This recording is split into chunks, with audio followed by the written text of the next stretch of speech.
10년을 다니고 성당에도 다니는데 뭐가 들어도 사람들 막 눈물을 흘리고 은혜 받았다는데 자기는 교회를 10년을 다녀도 감동이 없다는 것입니다. 그래서 이분이 스스로 자기가 그렇게 얘기를 해요. 그래서 제가 사장님 그럼 10년 다녔으면 세례 받았겠네요. 10년 다녀서 세례를 안 받았대요. 세례를 딱 받으려고 할 때 교회를 나왔다는 것입니다. 그럼 왜 그러셨습니까? 하니까 이분이 본인이 스스로 말을 해요. 사실 나 교회 다녀도 자기 장사 때문에 교회를 나갔다는 거예요. 그 장사 때문에. 그 교회가 큰 교회였기 때문에 자기가 자영업을 하니까 교회에 가서 등록하니까 교인들이 뭡니까? 이제 담임 목사님 광고를 내주니까 자기한테 와서 우두도 고치고 열쇠도 하고 이렇게 했다는 것이. 자, 10년을 교회를 다니고 그렇게 해도 감동이, 은혜가 없었다는 것입니다. 자, 오늘 하나님의 말씀에 오직 너 하나님의 사람아 이것들을 피하고 의와 경건과 믿음과 사랑과 인내와 온유를 따르라 이렇게 말씀하고 있습니다. 자, 오늘 구두하시는 그 사장님뿐만 아니라 오늘 많은 성도들이 교회를 다니고 있는데 마음에 감동이 없고 은혜가 없고 심령이 메마르고 이럴 때가 많이 있다는 것입니다. 왜 그렇습니까? 오직 너 하나님의 사람아, 하나님의 사람이 아직 되지 못했다는 것입니다. 자, 하나님의 사람이라는 말에 우리가 주목하기를 원합니다. 자, 성경에서 이 호칭은 특별한 사람에게만 사용되었습니다. 이스라엘 백성들을 애굽에서 인도해낸 모세와 이스라엘의 초대왕인 사울과 다윗에게 기름을 부어 왕으로 세운 선지자 사무엘, 갈멜산의 영적 대결에서 승리하고 사르밧 과부의 죽은 아들을 살린 선지자 엘리야, 가장 많은 기적을 행한 선지자 엘리사, 하나님의 마음에 합한 자 다윗, 이 사람들에게 하나님께서 하나님의 사람이라는 호칭을 사용한 것이죠.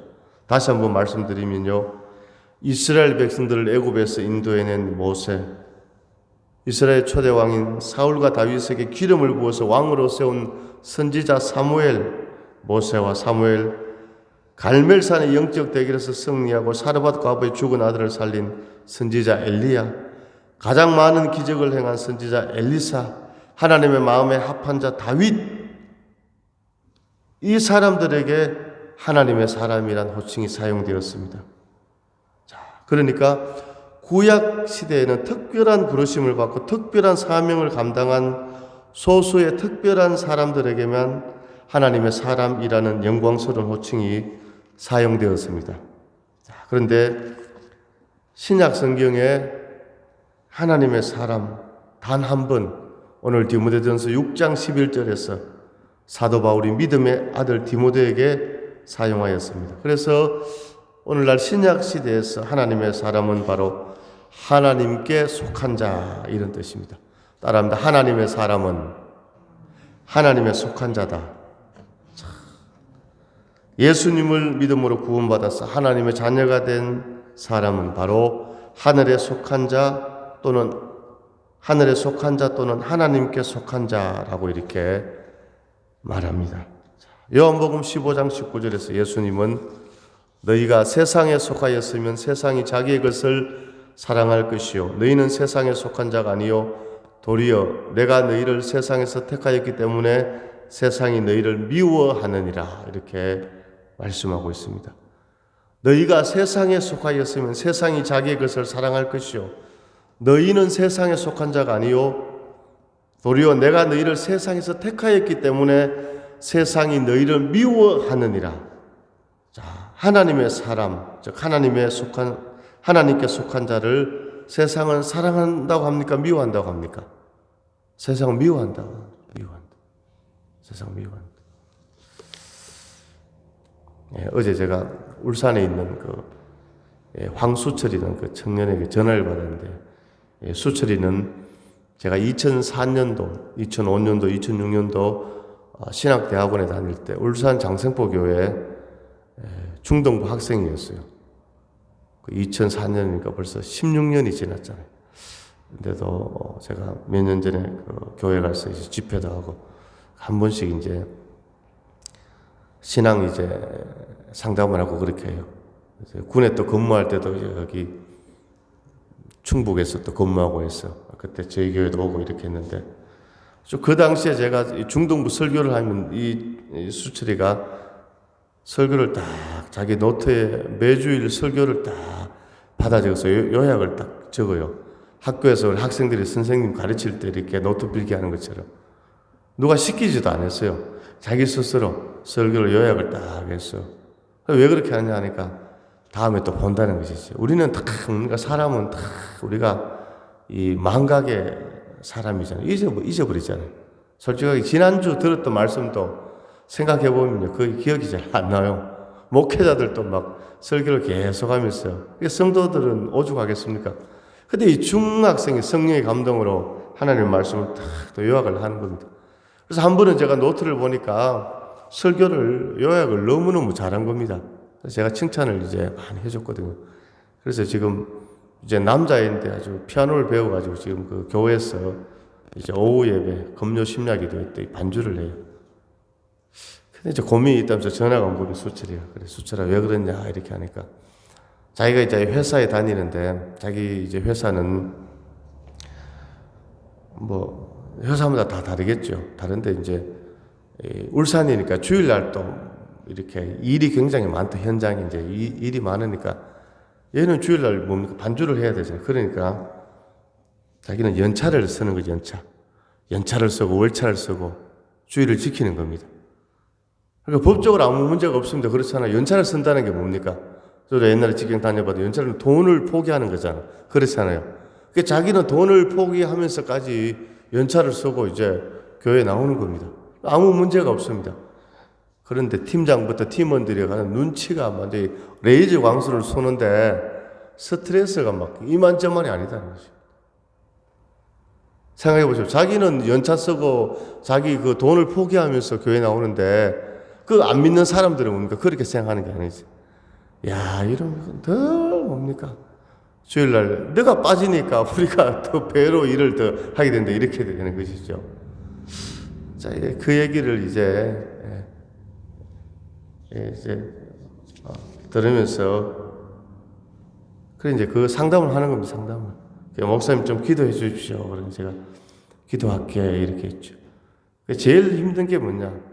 우리가 살아가면서 육체적으로 힘든 것보다 정신적으로 사람과의 관계 가운데 힘든 건 그런 게 있잖아요. 그래서 하나님께서 선한 길로 인도해 주실 거라고 그렇게 제가 위로하고 그렇게 했는데, 자, 오늘 말씀해 보니까 우리가 하나님께 속했기 때문에 세상이 우리를 미워한다고 이렇게 성경은 말씀하고 있습니다.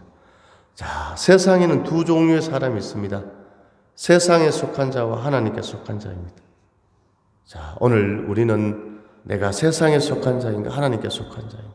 물론 우리 성도님들은 우리는 다 하나님께 속한 자겠죠. 자, 그러면 세상에 속한 자인지 하나님께 속한 자인지 어떻게 구분이 되느냐? 술을 마시지 않는다, 담배를 피우지 않는다. 도덕과 윤리로 하나님께 속한 자, 세상에 속한 자 구분하는 게 아닙니다. 또 감정으로 야, 기쁘다, 할렐루야 이렇게 하다가 또 마음이 답답하고 부정적인 생각이 떠오르고, 우리의 감정 상태에 따라서 또 내가 하나님께 속한 자인가 세상에 속한 자인가 구분되는 것이 아닙니다. 자, 하나님께 속한 사람은 바로 성경에 기록된 진리의 말씀을 의심 없이 믿고 그대로 받아들이고 순종하는 사람이 바로 하나님께 속한 자인 줄로 믿습니다. 할렐루야. 베드로전서 2장 9절에 너희는 택하신 족속이요 왕같은 제사장들이요 거룩한 나라요 그의 소유된 백성이니 이렇게 말씀하고 있습니다. 우리 자신의 정체성을 바로 알아야 바로 그 사람이 바로 하나님께 속한 자라는 것이죠. 너희는 택하신 족속이요 왕같은 제사장들이요 거룩한 나라요 그의 소유된 백성이라고 성경은 말씀하고 있습니다. 할렐루야. 우리 얼굴을 활짝 펴기를 원합니다. 우리 마음을 열기를 원합니다. 오늘 사랑하는 귀한 오늘 성도님들, 여러분들은 바로 하나님께 속한 자, 하늘에 속한 자입니다. 오직 너 하나님의 사람아 이것들을 피하고 의와 경건과 믿음과 사랑과 인내와 온유를 따르라 그랬죠. 그런데 하나님의 사람이 되려면 이것들을 피해야 된다. 이것들을 피해야 된다. 이것들을. 위에 4절에서 10절에 보게 11절에 보게 되면 디모데전서 그는 교만하여 아무것도 알지 못하고 변론과 언쟁을 좋아하는 자인 이로써 투기와 분쟁과 비방과 악한 생각이 나면 교만을 버리라는 것입니다. 마음이 부패하지고 진리를 잃어버려 경건을 이익의 방도로 생각하는 자들의 다툼이 일어났느니라. 그러나 자족하는 마음이 있으면 경건은 큰 이익이 되느니라. 자족하는 마음. 자, 하나님의 사람은 교만을 버리고 자족하는 마음, 감사하는 마음. 7절에 우리가 세상에 아무것도 가지고 온 것이 없으며 또한 아무것도 가지고 가지 못하리니 우리가 먹을 것과 입을 것이 있은즉 족한 줄로 알 것이니라. 할렐루야. 자, 우리가 뭡니까? 부자 되기를 꿈꾸는 그것은 잘못이 아닙니다. 그런데 거기에 마음이 빼앗기고 오늘 9절에 보니까 부하려 하는 자들은 시험과 올무와 여러 가지 어리석고 해로운 욕심에 떨어지나니 곧 사람으로 파멸과 멸망에 빠지게 하는 것이라. 자, 이것들을 피하라고 했죠. 이것이 무엇입니까? 교만을 피하고 변론하는 것, 다투는 것을 피하고 자족하는 마음이 있어야 된다는 것이죠. 10절에 돈을 사랑함이 일만하게 뿌리가 되나니 이것을 탐내는 자들은 미혹을 받아 믿음에서 떠나 많은 근심으로서 자기를 찔렀도다. 왜 하나님의 사람이 되지 못합니까? 왜 세상에 속한 자가 되는 것입니까? 돈을 사랑한다는 것입니다. 돈을 사랑함이 바로 일만하게 뿌리가 된다는 것입니다. 자, 이것을 탐내는 자들은 미혹을 받아서 믿음에서 떠나서 많은 근심으로서 자기를 찔렀도다. 자, 이렇게 성경은 말씀하고 있습니다. 자, 돈을 사랑함이 일만하게 뿌리가 된다. 모든 죄의 뿌리에 뭐가 있습니까? 돈이 있는 겁니다. 돈. 부정부패, 타락, 살인, 미움, 갈등, 뇌물, 사치, 방종, 교만. 그게 뿌리에 뭐가 있다고요? 돈이 있다. 돈. 오늘 우리가 대림절 첫 주간에 정말 주님이 인정하시는 하나님의 사람 되기를 원합니다. 돈을 사랑하면 일만하게 뿌리가 된다는 것입니다. 자, 돈을 사랑.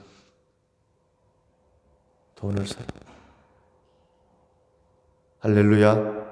사람은요, 외로울 때, 또 고난 가운데 있을 때, 참 몸이 아플 때, 어떤 분들 그런 간증하잖아요. 몸이 너무너무 아파서 이게 뭡니까? 어떻게 때로는 그 마음이 너무 우울하고 너무 상처가 되고 육신이 아프고 그럴 때 사람이 절망에 빠집니다. 다 절망에 빠집니다. 그러나 정상적인 뭡니까? 하나님의 사람이라면 정말 내 인생에 고통이 있다. 내 몸이 너무 아프다 하면 어떤 생각이 되어져야 됩니까? 하나님 앞에 회개가 먼저 돼요. 회개가. 하나님 너무 아픕니다. 너무 힘듭니다. 하나님 치료해 주시고 고쳐주시고 회복시켜 주시고 그런 기도를 하지만 먼저 생각되어지는 게 뭡니까? 하나님 제가 뭐 잘못한 거 있습니까? 아버지 제가 하나님 앞에 온전히 순종하지 못한 거 있습니까? 주님 저의 죄를 용서하여 주옵소서. 윤동주 시인이 서시란 그런 시를 지었잖아요. 하늘을 우르르 한 점 부끄러움이 없기를 잎새에 있는 바람에도 그런 말씀 있죠. 참 바람이 스쳐가도 뭡니까? 하늘을 우르르 한 점 부끄러움이 없기를 스쳐가는 바람 앞에도 자신을 뭡니까? 성찰했다는 그런 내용이죠.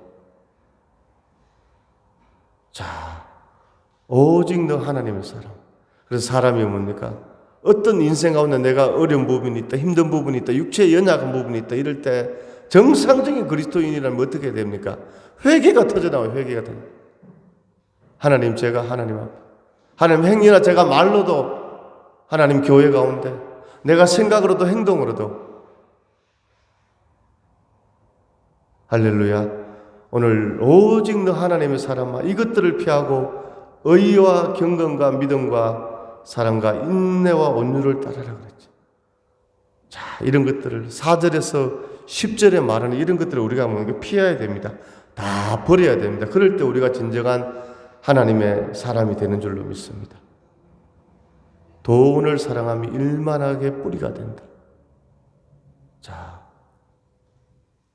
오늘 하나님은 우리의 생사화복을 주관하시는 줄로 믿습니다. 오직 너 하나님의 사랑. 우리 전에 사도행전 강의할 때 말씀을 나눴지요. 사도행전 5장에 보니 아나니아와 삽비라가 초대교회 시대 때 뭡니까? 베드로를 속이고 성령을 속이고 탐심이 그 마음에 가득했어 뭡니까? 물질의 유혹을 받았어. 사탄에게 시험을 당했어. 아나니아 삽비라의 최후를 우리가 보게 되었습니다. 자, 오직 너 하나님의 사랑. 10절에 11절에 이것들을 피하고 의와 경건과 믿음과 사랑과 인내와 온유를 따르라. 오늘 우리는 하나님의 사람으로서 의와 경건과 믿음과 사랑과 인내와 온유를 따라서 12절에 믿음의 선한 싸움을 싸우라. 자, 믿음도 뭡니까? 선한 싸움이라고. 선한 싸움. 오늘 우리 믿음 생활을 한다는 게 영적인 싸움입니다. 세상과의 싸움이고 죄와의 싸움이고 사탄과의 싸움이고 자기 자신과의 싸움이 되는 것이죠. 이 믿음의 싸움에서 우리가 승리할 수 있기를 원합니다. 할렐루야. 오늘 우리가 성령 충만하면요, 내가 성령 충만하면 믿음의 사람이면 믿음의 말을 합니다. 믿음의 말. 믿음의 말을 하면 이 믿음의 말이 다른 사람에게 믿음의 전이가 돼요. 그런데 믿음이 없고 부정적인 말을 하고 그런 말을 하게 되면 그 생각이 뭡니까? 다른 사람에게 안 좋은 것이 퍼져나가는. 이것은 뭡니까? 내 말 한마디가 나로 내만 망하는 것이 아니라 다른 사람 믿음 생활 잘하는 성도에게도 뭡니까? 이렇게 합시다 이렇게 해가지고 뭡니까? 교회를 뭡니까? 자꾸 뭡니까? 침체되게 만드는 이런 사단의 역사들이 있다는 것입니다. 오늘 우리는 뭡니까? 믿음의 말을 하기를 원합니다. 믿음의 싸움을 하기를 원합니다. 할렐루야. 오늘 우리가 예수 믿으면 다 알잖아요. 이거 내 말이 이게 교회에 유익되는 말인지 하나님 나라에 유익되는 말인지 내가 편하자고 내가 좋다고 이런 말을 내가 하고 다른 사람에게 하면 뭡니까? 이거는 내만 그런 것이 아니라 다른 사람에게까지 죄가 되는 것이죠. 오늘 우리는 믿음의 말 하기를 원합니다. 따르면 주여 믿음의 말을 합시다. 아멘. 오늘 믿음의 선한 싸움을 싸우라고 말씀하고 있잖아요. 영생을 취하라. 믿음의 선한 싸움에서 이기지 못하면 우리는 어찌 보면 뭡니까? 영생을 취하지 못하는. 오늘 우리는 믿음의 선한 싸움 가운데 있다는 것입니다. 오늘 세상과 또 죄악과 사탄과 우리 자신과 싸울수. 오늘 우리가 육신으로 행하는 것이 아니라 영적으로 성령 인도함을 받는 그런 역사가 있기를 주님 이름으로 축원합니다. 믿음의 선한 싸움을 싸우라. 영생을 취하라. 이를 위하여 내가 부르심을 받았고 많은 정인 앞에서 선한 증언을 하였도다. 말씀하고 있습니다. 오늘 대림절 첫 주간에 이 말씀을 우리가 마음에 새겼어. 오늘 우리가 교만과 또 다툼과 또 감사하지 못하는 이런 마음, 세상을 사랑하는 마음, 돈을 사랑하는 마음, 이런 것을 다 성령의 불로 불태우고 예수 이름을 물리치고 의와 경건과 믿음과 사랑과 인내와 온유를 따라서 믿음의 싸움에서 승리해서 아버지 앞에 영광 돌리는 우리 서원의 모든 성도님들 될 수 있기를 주님의 이름으로 축원합니다. 하나님 아버지 은혜와 사랑을 감사드립니다. 오늘 주신 말씀처럼 세상의 모든 것을 물리치고 피하게 하시고 오직 의와 경건과 믿음과 사랑과 인내와 온유를 따라서 믿음의 선한 싸움에 승리하여서 하나님의 사람으로 인정받고 쓰임받는 주인공들이 되게 하여 주옵소서.